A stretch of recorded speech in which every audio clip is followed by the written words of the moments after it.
Mahakumbh horror story. आज की यह कहानी थोड़ी अलग है। क्यों? इंडिया के सबसे बड़े मेले महाकुंभ के बारे में है। रौनक त्रिपाठी एक 19 साल का नौजवान अपने माँ बाप और बड़े भाई अमित के साथ 2012 में पहली बार इलाहाबाद के महाकुंभ मेले में गया था। महाकुंभ का मेला बहुत पवित्र माना जाता है और इसका अनुभव अस्तित्व को बदलने वाला माना जाता है। पर रौनक के लिए यह एक रिलीजियस ट्रिप से ज्यादा एक एडवेंचर था। उसने अपनी दादी से कई बार सुना था कि यहाँ देव और असुर दोनों के किस्से छुपे हुए हैं और महाकुंभ के समय संगम का पानी अपने अंदर एक अलग सी शक्ति समेट लेता है। रौनक अपने परिवार के साथ संगम के पानी में स्नान करने पहुंचा तो उसने देखा कि वहां हर तरफ लोग मंत्रों का उच्चारण कर रहे हैं और हवा में धूप की सुगंध है। स्नान करते वक्त रौनक ने एक अजीब सी गर्मी महसूस की, जैसे उसके आसपास का पानी उबल रहा हो। उसने बात अपने भाई अमित को बताई, लेकिन अमित ने हंस के बोला, "ये तेरी इमेजिनेशन है। रौनक संगम का पानी पवित्र होता है।" लेकिन रौनक का मन बेचैन होने लगा था।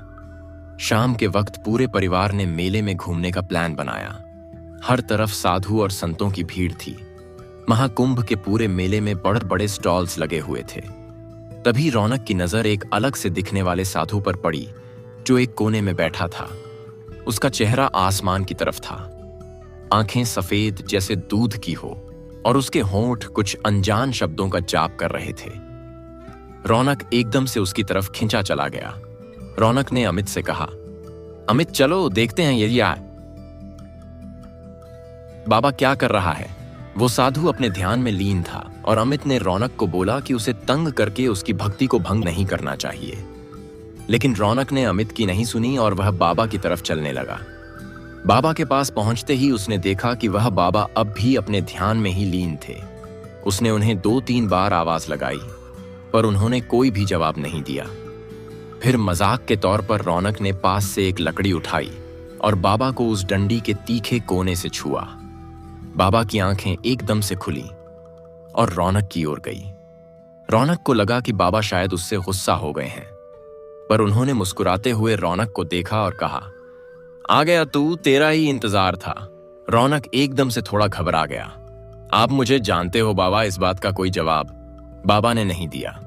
बस उन्होंने अपने गले से एक माला निकाली और रौनक के हाथ में रख दी। बाबा ने कहा, "यह ले और रात को यह माला पहनकर सो जाना। कल तुझे सारे जवाब मिलेंगे।" रौनक ने बिना कुछ सोचे उस बाबा से वो माला ले ली और वापस अपने परिवार के पास आ गया। उस रात रौनक ने माला पहनकर सोना शुरू किया। जैसे ही उसने अपनी आंखें बंद की, उसके सपने एकदम अजीब और खौफनाक हो गए। उसने देखा कि वो एक अंधेरे जंगल में खड़ा है। उसके आसपास बड़े बड़े पेड़ हैं जिनमें आग लगी हुई है और उस आग से पूरा आसमान लाल हो गया है। तभी उस जंगल में एक गहरी आवाज गूंजने लगी, जैसे कोई उसका नाम पुकार रहा हो। वो आवाज धीरे धीरे उसके करीब आई और एक काले साए के रूप में उसके सामने आकर खड़ी हो गई। उस साए की भी आंखें लाल थीं और उसने अपनी पतली उंगली से रौनक की तरफ इशारा किया, "तू मुझे लेने आया था, अब तेरे साथ चलने का समय आ गया।" उस साए ने रौनक से यह कहा और एकदम से वो साया जैसे उसके अंदर ही समा गया।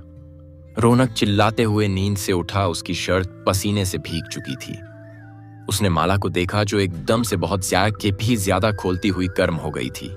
रौनक ने तुरंत उस माला को निकालकर जमीन पर फेंक दिया और फिर से चादर तान कर सो गया। अगले कुछ दिनों में त्रिपाठी परिवार के साथ अजीब अजीब घटनाएं होने लगीं, जिससे रौनक के पापा की कपड़ों की दुकान में शॉर्ट सर्किट होने की वजह से आग लग गई। उसके भाई अमित को जॉब से निकाल दिया गया और उसकी मां की तबीयत अचानक ही बेहद खराब रहने लगी। इसी बीच रौनक एक दिन अपनी अलमारी साफ कर रहा था और सफाई करते वक्त उसके होश ही उड़ गए।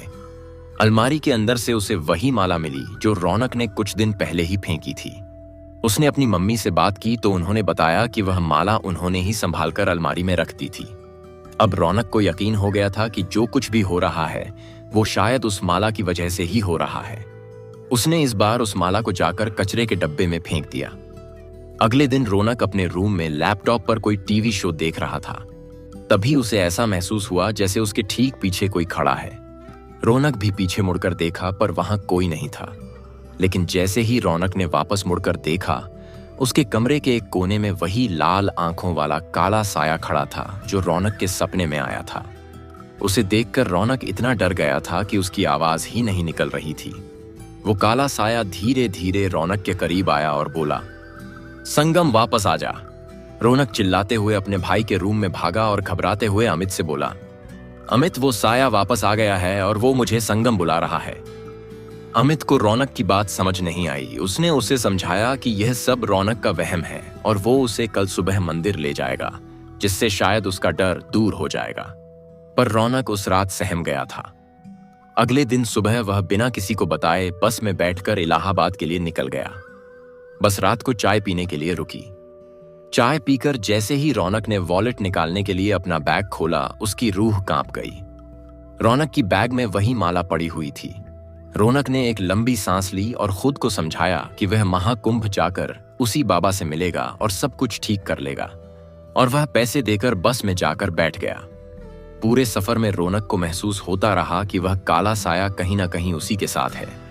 बिल्कुल उसके करीब अगली सुबह महाकुंभ पहुंचकर रौनक सीधा भागकर उस मेले में उस बाबा को ढूंढने लगा, और जैसे ही वह बाबा उसे दिखे वो उनके चरणों में जा गिरा और फूट फूट कर रो होने लगा। उस बाबा ने गुस्से में उससे कहा, मूर्ख, अब क्यों आया है मेरे पास? तूने एक साधु की आराधना भंग की थी, अब तू उसका दंड भुगत। रौनक के आंसू रुक ही नहीं रहे थे और वह अपनी गलती समझ गया था। उसने उस साधु से रो रो कर माफी मांगी। कुछ समय बाद उस साधु को रौनक पर दया आ गई और उसने रौनक से माला वापस लेकर अपने गले में डाल ली। अचानक ही रौनक को माला के जाने के बाद बहुत हल्का सा महसूस होने लगा। रौनक ने देखा कि वह काला साया बाबा के सर के ऊपर खड़ा है और कुछ ही देर में वह बाबा के अंदर ही समा गया। उस दिन रौनक ने एक बार फिर महाकुंभ में स्नान लिया और वह समझ गया कि कभी किसी भक्ति में लीन साधु को डिस्टर्ब नहीं करना चाहिए। घर आकर उसने सब कुछ अपने परिवार को बताया। धीरे धीरे उसके परिवार पर आई प्रॉब्लम्स भी दूर होती चली गई। रौनक और उसकी फैमिली इस साल प्रयागराज में हो रहे महाकुंभ में फिर से जा रही है। आप में से कितने लोग महाकुंभ के बारे में जानते हैं? और अगर हाँ, तो कितने लोग महाकुंभ में जाने का प्लान कर रहे हैं?